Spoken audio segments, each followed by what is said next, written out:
Bom, quando a gente fala desses ucranianos aí que têm uma identidade mais russa e tudo mais, eu imagino que a gente esteja falando de uma população mais velha que viu a União Soviética e talvez isso seja, inclusive, um agravante dessa situação, porque era um território que fazia parte da União Soviética e esse o ucraniano mais novo, por exemplo, que não viu isso daí, ele talvez tenha uma identidade ucraniana mais forte. Mas o cara mais antigo, acontece isso, o cara mais antigo... Essa pergunta é maravilhosa, hein, Igor? Ele tem uma identidade ligada à Rússia, que era o centro da União Soviética, muito mais forte. A gente vê esse fenômeno na Rússia também.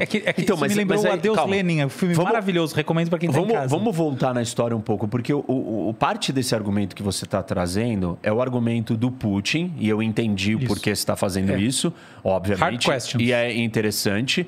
O argumento dele a Ucrânia não existe como país. Exato. A Ucrânia é uma parte da Rússia. E nunca existiu. Ele não reconhece a identidade ucraniana como povo. E aí a gente tem que fazer uma distinção importante aqui, um parênteses. É uma diferença entre nação e Estado. O que é nação? É o povo. Existem vários povos do mundo que não têm o seu país. Por que um povo quer ter o seu país? Porque ele quer ser o dono do seu destino, do seu nariz. Ele quer ser soberano. Ele quer dizer, a minha religião é essa, o meu jeito de viver é esse. Eu quero fazer assim, do meu jeito, eu quero ser livre. Dá pra gente pensar em Israel, por exemplo, né? Discussões de Israel é uma dessas. Por exemplo, os curdos. Os curdos é um povo que não tem país, que eles não têm estado deles. Mas é uma nação diferente da nação síria, da nação turca, da nação iraquiana, do povo iraquiano. Ele é o povo curdo. Ele tem estado? Não. O que o Putin está dizendo? Não existe nação ucraniana e não deve existir Estado, ainda mais ucraniano. Isso que você falou é muito bom. Vamos lá. Então, aí, o que está acontecendo? Ele nega a existência disso daqui. Por que ele faz isso? Isso é uma jogada de narrativa, de construção da lógica dele. Vamos ser bem preciso. Os ucranianos e os russos são muito próximos? São. São povos irmãos. Da onde nasce a ideia do povo russo? Você tinha aqui nessa região um monte de tribos eslavas, caóticas, se matando, guerreando, pequenos principados e tal. Aí vem um cara, né, um reinado, um príncipe daqui, da Escandinávia, da Finlândia, um viking, e ele para aqui, um pouco nessa região aqui por aqui, e aí todas essas tribos eslavas, elas falam assim, ele vai ser o nosso líder, porque ele vai trazer paz para nós, ele vai nos governar. Esse cara, ou esse povo que chega, é chamado de Rus. Os Rus, que é os antecessores da ideia do russo, eram os russos de Kiev. Então, o primeiro russo, originalmente, como identidade de nação, ele é ucraniano. Você que está em casa, hein? Essa história é fantástica. Ele é ucraniano, ele não é russo. E aí, o que começa a acontecer? Eles começam a expandir, a conquistar vários outros principados, tal, traz ordem, prosperidade, começam a descer aqui, começam a ter comércio com essa região do Mar Negro, chegam até aqui, Istambul, na Turquia, aqui está o Império Bizantino. Dali, eles pegam o cristianismo ortodoxo, levam... Os padres, monges que levam um idioma novo para ensinar a Bíblia para eles e começa a tomar forma um novo povo aqui, com uma religião própria, com uma língua própria, que é uma mistura entre eslavos e vikings, entre escandinavos e eslavos. E esse povo é o povo russo.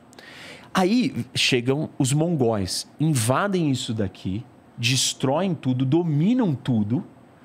E esses russos que estão espalhados por esses lugares, Bielorrússia, Ucrânia e um pouco da Rússia, estão subjugados. Começa a surgir um outro príncipe, um príncipe de Moscou, de Moscov, que é um russo daquele mesmo lugar, né, dessa região. E ele vira e fala assim, eu vou desafiar esses mongóis. E ele desafia e ganha. E aí nasce o povo russo, o Principado de Moscóvia. Aí é o nascimento da Rússia. E aí o Putin está dizendo o seguinte... Que já é subsequente ao russo da Ucrânia. Depois, é posterior. Exato. Só que aí a Ucrânia desenvolve... tem uma história de 1000 anos de identidade própria, de 1000 anos construindo a sua história. Foi dominada pelo Império Polonês, foi dominado pelo Império da Lituânia...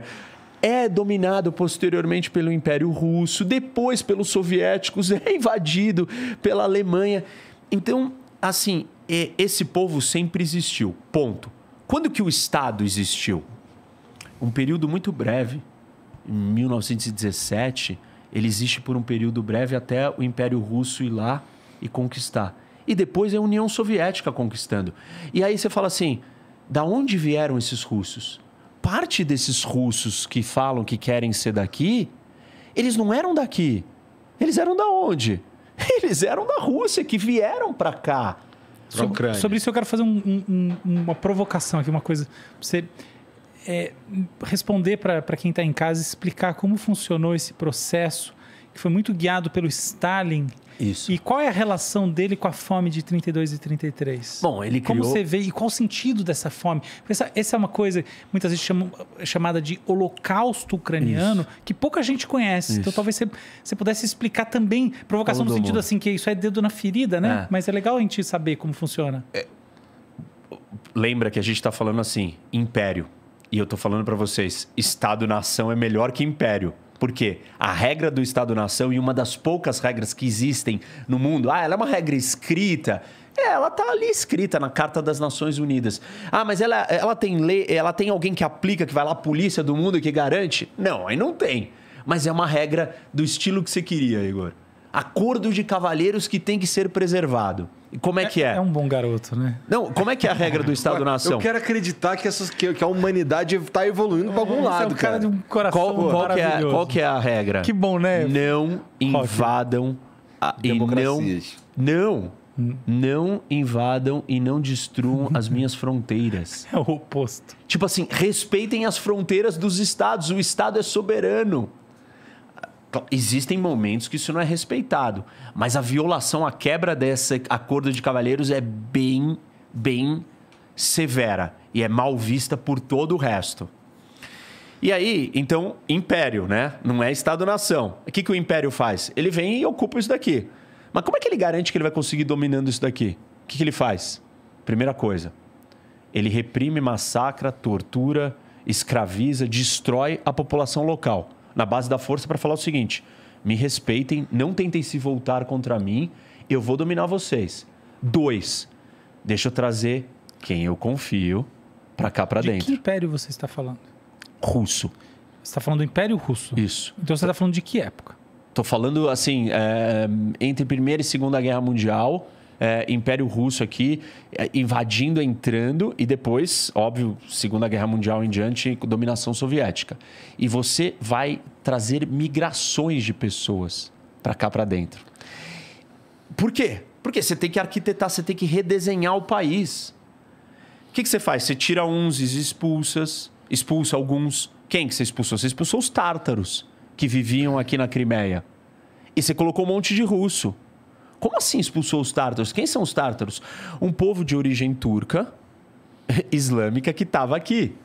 Mas eu preciso desse território porque ele é muito estratégico, porque ele é a minha única saída para o mar de água quente. Porque é uma península que está dentro de um lugar muito especial. Então, eu preciso controlar. O que eu faço? Uma engenharia social. Eu tiro o povo original dali, na força, uso muita repressão com o resto que fica, e eu trago o meu povo. Que vai trazer com ele a cultura, que essa cultura vai se disseminar. Isso. Aí você fala assim, mas... tá, entendi. Então não foi justo.